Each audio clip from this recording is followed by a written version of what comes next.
దేవుడు ఒక మంచి తండ్రి. చెడ్డ తండ్రులు కూడా ఈ లోకంలో ఉన్నారు.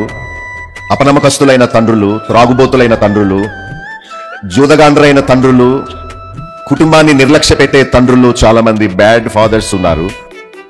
కానీ దేవుడు మంచి తండ్రి. మంచి తండ్రి పిల్లలకు, బిడ్డలకు ఏం కావాలో అవన్నీ చూసుకుంటాడు. తనకు లేకపోయినా బిడ్డల పూచి కలిగి అన్ని సమకూరుస్తాడు. ముఖ్యంగా ఎదిగిన బిడ్డల కోసం వాళ్ళ జీవితాన్ని ఎలా సెటిల్ చేయాలా, జీవిత భాగస్వామిని ఎలా వారి కోసం ఎక్కడి నుండి వెతకాలా, బెస్ట్ అంటే తన యొక్క సామర్థ్యంలో తాను చేయగలిగిన ఒక మంచి పని అని ఎల్లప్పుడూ పిల్లల గురించే తండ్రి తల్లి ఆలోచిస్తారు. ప్రభు అన్నాడు, మీరు చెడ్డవారై ఉండి మీ పిల్లలకు మంచి ఈవులు ఇవ్వడం మీకు తెలుసు, కానీ పరలోకపు తండ్రి ఇంకా మంచివాడు. తండ్రి బిడ్డల నుండి ఎప్పుడు ఏమి కోరడు, కానీ ఎప్పుడు బిడ్డలకు ఏమి ఇవ్వాలా అని చూస్తాడు. ఒక ఆమె తన భర్త బాధ పెట్టుకుని, అమ్మ నాన్నకు ఒకసారి ఫోన్ ఇయ్యి అంటే, ఇదిగో మీ అమ్మాయి మీతో మాట్లాడుతుందట అనగానే, నాన్న నేను చచ్చిపోనా లేకపోతే ఇంటికి రావచ్చా అని అడిగిందట.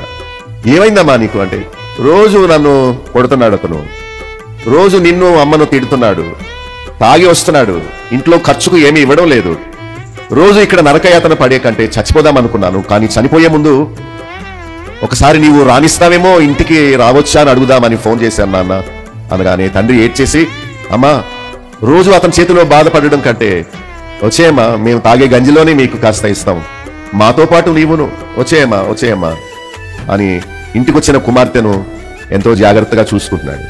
అది తండ్రి ప్రేమ. ఎవరివ్వగలరు అలాంటి ప్రేమ?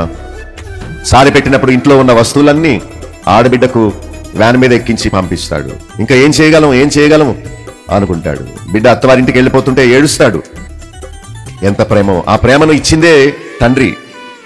మరి అలాంటి దేవుడు ఇంకెంత ప్రేమ గలవాడుగా ఉంటాడు. ఆయన తన ఏకైక కుమారుణ్ణి మనకిచ్చాడు. ఆయనతో పాటు సమస్తమును వాగ్దానం చేశాడు.